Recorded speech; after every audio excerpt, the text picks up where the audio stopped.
We have a couple of guests in the studio with us this half hour and talking about some medical issues too. And they're also available if we have a question or comment too from the listening audience to answer some of those questions. But first of all, Dr. Jonathan Tripp was with us last week from Tripp Family Medicine right here in Twin Falls. And he joins us with Better Health on Wednesday mornings between 8:30 and 9 o'clock. And first of all, Doctor, you brought along a guest with you too as well. I did. This is Logan Hudson. He's a nurse, actually, what's called a BSN, Bachelor's of Nursing, from the South Central Public Health District, who is a great resource for us as an office, and we'll talk more about that. I'm going to let Logan tell us a lot about what they do at South Central Public Health District. Yeah, first of all, Logan, welcome to the studios. Thank you. Thanks for having me, Dr. Tripp and Bill. And right off the top, you have a number of things you'd like to discuss today too as well. Yeah, we have. We're going to talk about immunizations. We're going to talk about pediatric health at our office. But we have some interest as we go forward with these Wednesday morning shows on health. We're talking about better health, but it has a wide range of topics. We'd like to hear from, especially the moms. You can get a hold of us on Facebook and at Tripp Family Medicine on Facebook. And tell us, what would you like to hear about? What topics would you like us to cover? What's important to you? And these are things that we can use in the near future and address those issues because that's an important part of our practice. Of course, you point out getting in touch with you too online as well, because in this day and age, everybody's got that presence, whether it be Facebook or a website or both. Correct. And their website is trippfamilymedicine.com. So that's one way. Always the telephone works as well. That's 933-4400. But we want to hear from the listeners. What would you like to hear about? And in particular, right now, in my mind, we're focusing on some pediatric or women's health issues. And that has a wide range of topics. We want to know what you want to know about. And we should also point out too, your office has been growing by leaps and bounds. When that happens, though, that means you need additional staff. Yeah, it does. I appreciate you bringing that up. Right now, we are looking for either a physician assistant or a nurse practitioner that would like to work in a family medicine environment that we really have a lot of fun. We have high dynamics. I do some cosmetic stuff. We, see pediatrics. Yesterday, I got to identify somebody who had new onset atrial fibrillation, so we run the gamut. And Doctor, a couple of days ago, I just had to pitch this out to you today. I was looking through the Idaho Statesman, and there was a story that said that Idaho, because you mentioned immunizations, Idaho, when you look at the numbers, we're among the lowest in the country for getting children immunized. And the numbers in some of the cities around the state are incredible. My daughter was immunized when she was a little girl. I've talked about that on the air and some of my concerns about it and the like, but in the long run, she's probably better off. And I was immunized as a kid. In the long run, I feel I'm better off. But we have this ongoing debate, and I know a lot of parents out there, they're just not sure, I guess is what they're telling us. Yep. And I think a lot of that has to do with information, whether it's accurate, whether it's a credible source, whether it's somebody's opinion. That's really important. And I try to maintain an atmosphere in my office that if you have your own opinion, we're not going to cut you down because you don't agree with the General Medical Society. On the other hand, I will tell you as a physician, I've seen kids die of diseases that could have been prevented, and that changes your whole perspective. I know there's concerns and we can address those, but at the same time, if you come into my office and you say, you know what, I'm just not sure about this, let's talk about it. We can even do it more slowly, and I think Logan can address that because they do that at South Central Public Health District. Logan Hudson joining us in studio as well today, and you're getting a lot of those questions, I'm sure, as well. Yes, we do field calls on immunizations, the side effects of them, what kids need before school, what kids need to go on vacation. We do that pretty much daily. We take calls on immunizations. And I was going to say, can you often answer those questions to the point where maybe you actually put people's minds to rest? We try. We have a pretty knowledgeable staff. We like to think that we specialize in immunizations because we do so many. We have some staff members that give well over 1,000, 2,000 vaccines a year. So it's We do take pride in that. We do know statistics, and we know numbers, and we do talk to parents. Fortunately for us, we don't talk to a lot of people who are completely anti-vaccine because they don't have a reason to call us to talk about I immunization. guess you wouldn't see them if they're that strongly in their thoughts about it, right? Correct. We get more the folks that want to come in and maybe don't want to stick to the recommended schedule, or they have questions about the recommended schedule or want their own schedule. And of course, we recommend what is recommended by the CDC. But if a parent is willing to give the shots on their own schedule or give the vaccines on their own schedule, we will support them in that and help them come up with a schedule that works for both of us as well. We've got more coming up in just a couple of minutes. I do want to point out, if you'd like to touch base with either the doctor or with Logan, give us a call. If you haven't jotted our number down and you don't know what it is 736-0300. Write that down. Give us a call on the other side of our break. We have plenty more coming up. In fact, as the doctor pointed out, he has some thoughts about other issues you may have, and he's willing to field some of those questions and perhaps address some of those things not only today but in coming weeks. It's 8:40, 44 at our studios, News Radio 1310 KLIX and newsradio1310.com. This is Top Story.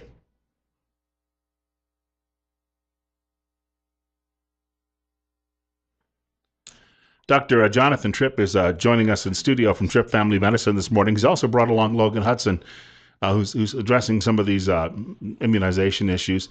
And we should point out, as long as we have the medical professionals in studio, of course, we're willing to field your calls on a number of medical issues. And the telephone number, if you'd like to reach us, 736-0300. That is 736-0300. Bill Colley with you on Top Story this morning on News Radio 1310 KLIX and newsradio1310.com. And we were in the break. We were talking a little bit about, another point about all of this is that we have some disease concerns, especially about some illnesses that we didn't see for 10, 15 years in this country. Yeah. And Dr. Measles would be one of those. Yeah, in fact, Logan had brought up the CDC, which is the Center for Disease Control. That's the federal government's body for really everything relating to infectious disease. And so they track all the measles outbreak that's recently known, and Disneyland has gotten all the bad press about this, but there's actually 3 different outbreaks that have happened even in January so far this year. The big news is in 2000, we were declared a measles-free country, and the only measles cases came from travelers going outside of the country and bringing it back. And who's bringing it back? Unimmunized, travelers. So those outbreaks would tend to show up in pockets of where people are not getting immunizations. So the CDC has been able to track this pretty easily, but the numbers are usually under 100 per year from about 2000 to 2008. It went over 100 for the first time. In 2011, went to about 200. 2014, we had over 600 cases. Oh. And so it's a big change. And then this year, in the first 2 months, we're at 174. So we're well on track to outdo even last year, which was a incredibly high number of cases. So it's starting to show up. And another good example is pertussis, or whooping cough. As a medical student, we talked about these, but pretty much we're told you're not hardly ever going to see these, so just in case you have to know about them. Well, now I have to actually know them and diagnose them, and that's changed in my 10 or 12-year career. And I watch as I moved from the kind of southwest to the far west coast in Oregon, and Washington had over 40,000 cases of whooping cough that were formally identified. And that's a huge number that totally could have been avoided. And these are diseases that cause serious harm or death among kids and the elderly. And what's really interesting is I looked at measles, and of course you would think the under 5 age group would be at risk. But who's the other high risk group? Any adult over age 20 who's not immunized. We're not talking the 80 and 90-year-olds. We're talking anybody over 20. So this is serious stuff, and it's very transmissible. 9 out of 10 people that are even in contact with somebody that has measles, if they're not immunized, they'll get it. So it's very contagious. I know. In fact, growing up in a small town myself, a third of our population happened to be Amish families. Yes. And in fact, in that pocket of Western New York, Western Pennsylvania, and Ohio, you have a lot of those communities, and it seems that we've got those in Oregon and Washington and places as well. And for that reason, you start to see these numbers, I think, spike because they were opposed in many cases to the immunization. I believe we have a caller with us.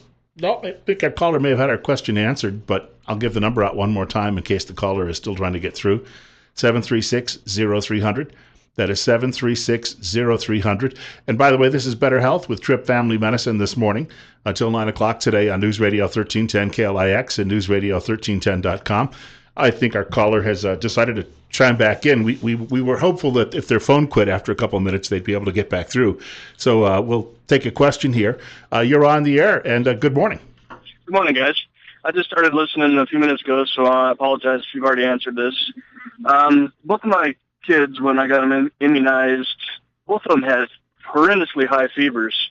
Now, I knew about this possibility that people talk about maybe getting autism or whatnot from the immunizations. So I had asked my pediatric physician if there was any way you could spread out the shots or whatever. And he said the only way that the vaccines come each time is in massive packets. You get more than one vaccine with each dose, each shot. Is there any way you can actually order those spread out? Logan, I'm going to let you answer that. Well, some of the vaccines do come packaged together, or combination vaccines is what we call them. So some of them may have 3 or more antigens inside the actual vaccine dose. And those are the ones we would typically use to reduce the amount of needle pokes to give kids, but you can separate them. I mean, we at South Central Public Health have all of the vaccines in combination form and as separate forms. Some people, prefer to space them out like that and maybe do the separate forms this month and next month instead of just 3 or 4 in one dose at one time. So yes, there is a way to do it. I should mention that fever is a common reaction to vaccines. One of the ways that we know the body is working is by a fever. We almost expect it. Not everybody gets it, but as long as it's able to be managed with some Tylenol or ibuprofen, if the child is old enough, it is a common reaction, and we try to make parents know that before they leave. I think we have another caller with us, and you're up next on Top Story on News Radio 1310 KLIX, and this is Better Health with Tripp Family Medicine as well. And your question or comment? Yeah, I was wondering if a child, say for instance, came in with an illness of some type, or maybe even a broken arm or whatever, and you noticed that they hadn't had their immunizations, is that something that's automatically done? Is it something that the parents are talked to about? Because I kind of see the time when the federal government is going to require that everyone gets these, and it's kind of scary, the thought of it, because I can talk about at least one instance where a young man went to the hospital with a dog bite, and they see that he didn't have his shots, gave him his shots, and he died twice during the incident. They medevaced him from Northern California to San Francisco, and he grew up from 2 years old until today in a wheelchair and head bobbing, and I mean, he's just totally messed up. Well, let's get a response from that. Well, number one, I'm not sure. You'd have to go back through the whole medical record of what he was given, because it sounds like he had an anaphylactic or some serious reaction to something given, whether it was the only shot I can think of from an immunization point of view on a dog bite would have been a booster tetanus shot. And so unless that was something that there are some people that'll have an allergic reaction to it, but that would be extremely rare. But, I'm not saying it didn't happen. The poor guy's in a wheelchair. So, but I guess I just need more information. But yeah, if you had a dog bite, I'd recommend a tetanus shot. I can't make you. And to address your first question, when someone comes into our office and their immunization status is, shall we say, deficient, the recommendation is to get it. But at the same time, it's still really the responsibility of the parent or the patient to get that done. It's really just a recommendation at this point. There's no governmental force you're not required. It's a recommendation, and now that we're seeing these outbreaks, the recommendation is stronger again, because these immunizations, like the tetanus shot, it's not about the dog bite. It's about dying of lockjaw. That's what you're avoiding. You're not helping with the dog bite. You're helping avoid what might have been introduced by the dog bite. We have, I believe, another caller with us on Better Health with Tripp Family Medicine this morning on 1310 KLIX, and your question or comment as well. Good morning, Dr. Tripp. I got two questions for you. One of them is how does one go about giving you the references of a PA, and the other, what is attributed the measles attack? Can you highlight, please, where does it come from, and not this overhyped? Is there a certain purpose where it came from? Yes. Those two questions, please. Yep. As far as contacting our office about like a PA, or we also even need nurses. So I'm looking for everybody right now. We are growing. And contact our office. 933-4400 is our phone number, and you can contact us by Facebook as well. It'd be a good choice. And our website is informational, but Facebook's probably a better contact. As far as where the measles outbreak came in Disneyland, they believe it was transported by travelers from the Philippines who came and visited, and then contacted others in the park, and then it spread over several weeks, because measles, just being in the room, like with somebody with a cold, can, even after the person has left the room for 2 to 3 hours, what they call the airborne droplets are available just to be inhaled, and you're infected. So just being in the wrong line at the wrong ride, you can catch it if you're not immunized. Want to thank him for the telephone call. We should point out again as well that they can reach us at 736-0300. And of course, Better Health with Tripp Family Medicine is a regular feature Wednesday mornings between 8:30 and 9 o'clock on News Radio 1310 KLIX. Logan, as long as you're here, could you give your website address too as well? Yes, sir. It's www.phd5.idaho.gov, and we also have a Facebook page, just South Central Public Health District. And again, Doctor, can you repeat yours? Yeah. Our Facebook is Tripp Family Medicine, and website is trippfamilymedicine.com, all one word. I know you had something else you wanted to add. I did. It's basically, we've brought in South Central Public Health District because we use them exclusively for our immunizations. Most of what goes on in our office is we don't do the general pediatric immunizations. We do have some specialty ones, but for the most part, we use the health district as our main resource, and there's some great advantages because all of your records are in one place. It's held through the state ISIS system, so it's never lost. You don't have to go to multiple doctors to collect your kids' immunization records over their lifespan. So that's been a great advantage. But also, it's a very nice facility, much better than any public health location that I've ever been to all over the country. So I feel very comfortable sending patients there. They're comfortable. And a big advantage for us with the moms and the children are when they come to our office, their experience is a positive experience. They don't have the over and over, every time I go to the doctor, I get hurt, and then develop this fear of being at the doctor's office for the rest of their life. So it plays well for us. They do an excellent job. And when I get to see the kids, they're ready to play instead of fearing me. So it's a lot of fun. I didn't have that issue because our doctor, he delivered me when I was a baby, and then he had the horse farm that abutted our backyard. I got to know him so well that when I went to his office, he'd be talking to me. I'd never even noticed sometimes that he'd given me the shot. He's slicker than I am. We should point out we're wrapping up in a couple of minutes, but for people who do have some thoughts or concerns and maybe future topics they'd like you to address, could they call the office? Absolutely, yeah. And like I say, Facebook is a nice way to kind of make a post, and we can look at those because I'd really like to address the topics that moms are worrying about. And of course, your office is directly across from the main post office on Fillmore Street. And so people who are looking for someone who might be conveniently located, you can get there from a lot of places in town. Yeah, if you're shopping, we're near it usually. Yes, very close by with all the major shopping going on in the neighborhood. There's going to be some other topics we'll talk about, too, in the coming weeks. I know, just if we could maybe briefly touch on what those will be in the next few weeks. Oh, you're you're catching me off guard. I've got a lot in my mind, but some are skin topics. Everything from avoiding cancer to what can I do about looking younger. Part of my background for about 5 years in the Phoenix area was all cosmetic, so it's an area that's a favorite for me. Pediatric concerns about illness, when to see the doctor, and some sports medicine topics. I was going to say, over the weekend, I read a story in the newspaper about Joan Collins. She's 81 years old, and the reporter said her skin looks really good. And so she was asked why, and she said, because I've stayed out of the sun. Yeah, no, that's about the single best thing you can do. But in Idaho, I fight the lack of vitamin D, so I try to balance the sun exposure with feeling good and having enough vitamin D. But if you have skin problems or have had too much sun exposure, we can help out. Again, very quickly, the website is trippfamilymedicine.com, all one word. All right. I want to thank you for coming by again. And Logan, thank you for joining him too as well. Thank you.